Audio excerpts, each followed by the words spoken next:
Everyone, I just want to introduce you to Dr. Wayne Hammond. He is an absolute amazing soul. He has worked in resilience. I call him a resilience expert. And so we heard the stats from Sarah of the way things are, and now Wayne can show us the way things can be and give us some tools. So welcome, Wayne. Oh, my pleasure. Just technology-wise, is the slide presentation up? No, I just see your face. All right, so I need to press a button that share screen, I'm assuming. Technology, right? We're all learning. Yes. We're all learning. Does that come up? You're on. I'm on. Okay, well, thank you very much. It's certainly a pleasure for me to come and share with you, Connie, and your audience a little bit around this concept of strength-based parenting. I'm hoping today that in some sense, I'm really just sharing a story. I'm not coming to you as a clinical psychologist, although I'll share some idea I've learned over 30 years. But in many ways, this was the practice that I sort of defaulted with my two boys. So I've always told my boys, you're my long-term experiment. And I'm going to practice with you on some things that I'm learning about this idea of building you guys from the inside out, so that when you hit 18, you're in control of your journey. You're taking ownership of who you are, what you think, and how you influence people around you. So part of that whole process was moving away from trying to manage my children to actually building their capacity to be resilient. And it's a lifelong journey. So we're born, and to the day that we die, we're always involved in this concept of resilience. So I'd just like to share with you a few ideas, the concept of resilience, and a bit around some of the key principles or guideposts that I use as a parent. So my belief is that all your children are amazing. They just don't know it yet. And that's our job as parents, is to help them to experience becoming the best version of who they are. I think there's a tendency for us as parents as we want to remake our children in our own image. We want them to think the way we do. We want them to act the way we do, because we feel like we've experienced life, and therefore we have something that maybe they should replicate. And I'm a strong believer in nurturing the journey of our own children. They need to own their own story.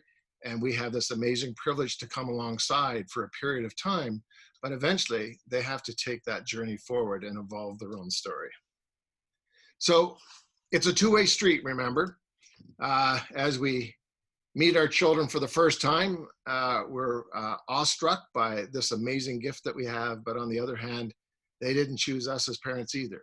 So it's this dance that we go through as to how we evolve their potential. And there's days when you kind of think, man, live, I never thought that I would ever hear or see that in my child. You know, our children are just trying to cope. They're trying to interact with the world around them. And so this is where this strength-based parenting comes in, because I believe it's more of a facilitating process, more of a coaching concept. In the early years, we teach our children, but eventually we need to start giving them permission to sort of experience things. And then eventually we sort of move more into a role as a mentor coach as they go into their later teenage years. But we need to prepare them for an interesting world. And what we're experiencing today with the pandemic is an example of it. Our world is fast changing. It's chaotic. It's unpredictable. And so if we just manage our children and teach them how to behave well, then we haven't prepared them for the real world that they're going to have to experience. And so this idea of resilience is about how do we introduce them with a way of thinking, a way of doing, a way of creating success, that they're actually adaptable. They actually can interact with this world around us with confidence, with a sense of personal empowerment, and actually change challenges into opportunities. So one of this one here is, I just think is exactly how sometimes we think as parents. Honey, when you grow up, I want you to be assertive, independent, strong-willed. But while you're a kid, I want you to be passive, pliable, and obedient. So sometimes what we ask our children to do now is not really what they need to be when they enter into their later teens and into early adulthood. But success is not a straight line. Our children are going to experience challenges. And challenges should become opportunities to grow their potential. And a resilient child learns how to take challenges. And work with it in such a way that they actually discover more about who they are, what their actual strengths are, and how they can apply it in productive, positive ways. I've always told my kids, my job is not to make your life stress-free. My life is to mess your life up. My role as a parent is to push you out of your comfort zone so that you actually are forced into discovering who you are. But it's in the context of a supportive, accepting, caring relationship. You can ask questions. You can come back and talk to me.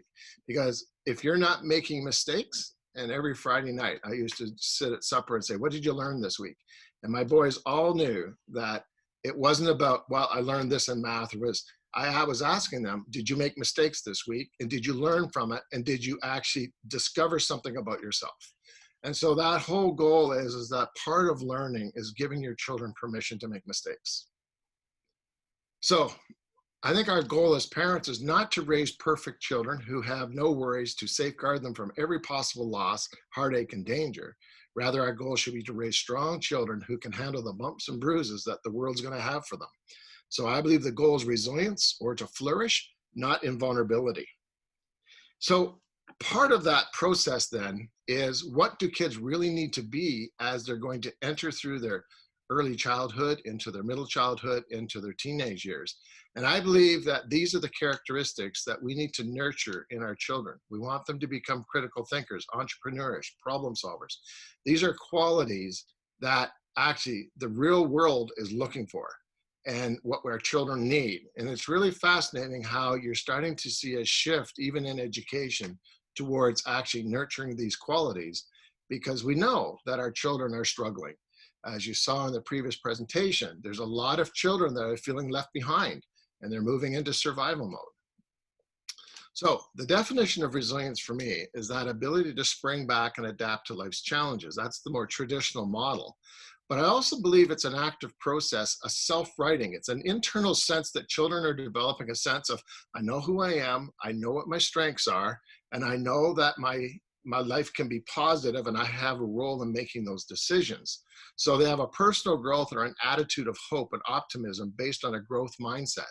I step out of my comfort zone and I try things I've never done before, knowing that even making mistakes is how I learn. And you can apply it to challenges as well as capitalizing on opportunities for growth. So in our research at Flourishing Life, we have shown that resilience is a critical factor in the positive development of kids. And you can take a look at, when I have a questionnaire that measures where kids are at on that journey, you can see that low resiliency, oftentimes kids are characteristic of these types of behaviors and ways of thinking and coping. Whereas as the resilience increases, you see the opposite trajectory. So part of what we do as parents is we try to manage our children from the outside in. So on the left-hand side, you sort of say, this is what you need to learn. I'll support you to behave a certain way. Therefore, you should think a certain way. I am. Therefore, you should be successful. And we know in the research that that's probably a less than a 10% chance of being successful. Whereas on the other side, what I'm inviting you to think in terms is discover who your child is, the I am. Discover a relationship with them where you can create safety and trust. And because of that interaction, you create a sense of inspiration, that things can be different, that what if, what might be. And then when you actually introduce examples of how you want them to think or how to behave, they're doing it because it's based on a relationship where they trust you. They want to actually reflect your values. They want to reflect the things that are important to you because they value the relationship, not because it's right information, but because you have a relationship with them that nurtures the trust, and therefore the acceptance of it, and therefore the I can. So it's an inside-out model as opposed to a managing behavior outside in. And I base a lot of this on the neuroscience of how we learn and how we change. And I won't go into this in detail. I actually have a document that you can have, and I'll send it to Connie. It's about 12 pages that I've written around a bit more of an explanation of what I'm talking about today that you can read in more detail, or you can have this slide presentation. But the brain is really interesting. So how a child feels determines how they think, which then determines their behavior, which then determines a conviction. And if you rewrite the experiences that you introduce your child to, it does become a pattern, a default way of how I cope, how I think, and how I interact with the world around me. So here's an example of what you're going to be doing.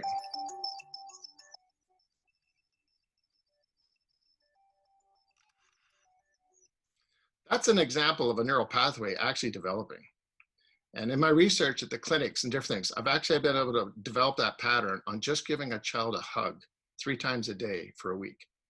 You can rewrite how your child experiences their feeling, their thinking, their behavior by the way we talk to them, by the way we invite them into. Do we create stress or do we create a sense of hope, of optimism? It's an amazing pattern of how we nurture their capacity forward.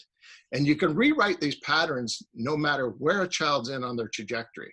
Matter of fact, I'm doing a lot of work around this neural pathways with people 60 plus. There's no stopping about how we write the way we develop new coping mechanisms. So I won't go too much into that, but some of the strategies that I think, as a parent, this is what I learned. I turn problems into learning opportunities. This is an opportunity about teaching your children to understand what real success is.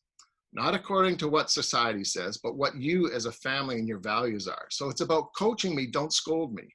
I can tell my child what they're not doing, but oftentimes they don't know what I'm asking them to do. So therefore, if you see your child doing something, say, hey, I really appreciate the fact you got the towel out and helped your mom do the dishes. They all of a sudden now know what you're looking for because you've identified it. And you can say to them, that's what it means to be part of our family. We help each other. So provide purposeful and caring relationships. Be empathetic. You know, your children are experiencing things that you're not in tune with. And so you need to learn the art of asking curious questions. How was that? That's an interesting choice that you made. I would have never have thought of that. Why was it important to you? As opposed to, why did you do that? Didn't I tell you yesterday? Learn to change your scripts. Increase dosages of nurturance. They need to know that you actually really care. You know, to come alongside my child when I know they've done something that maybe wasn't quite what I was thinking, to say, you know, I really like the fact that you got up and you tried that. That's amazing. That took courage. I'm so proud of you. May have made the wrong choice, but boy, am I ever emphasizing the fact that they're doing something because I can guide the choice. I'm just wanting to affirm that they got up and did something. Don't crowd, accept me for who I am. Oftentimes children, when you're getting too close to them or you're touching something that's actually really important, they'll back away because they're not quite sure what the outcome's going to be. So it's not wrong to sort of say, you know something, it sounds like you're thinking about this. Can I come back in 5 minutes and let's talk about this? It's really giving children space, but letting them know that you're not neglecting them and you're not giving up on them, that you'll be back, we're going to deal with it. Oh, Dr. Wayne, that is gold. I know that you have more, Okay. but we don't have time. But Oh, I don't know about everybody else, but I'm just thinking like, thank you. I really loved the statements that you gave. So important. I feel like what you're offering here. I mean, obviously, Dr. Wayne, he does this in seminar format for an hour. So way to go for really just driving a lot home in about 15 minutes. But all right. Dr. No, Wayne, no. Anyways, for, yeah, I have a document for you. You okay, send it out to people. And brilliant. this goes through this in more detail. Absolutely. And we will set, if you send that to me, I will make sure everybody gets it. Dr. Wayne, what's the best way for people to reach you if they want to reach out? Oh, it's just Wayne@flourishinglife.com. Wayne@flourishinglife.com. You know what? I'm going to write that in the chat right now. Wayne at flourishing. I can't type this morning because it's Saturday. Life.com. There you go, everyone. Dr. Wayne, thank you so much for being here today. I can't even begin to tell you how All right, I'll try and appreciative I squeeze am. 15 years into 15 minutes. 15 years in 15 minutes. Now that's what I call communication skills. Very good. Well, thank you, Dr. Wayne. You have a great day, and we really, really thank you for being It's been a here. pleasure, and yeah, thank you very much.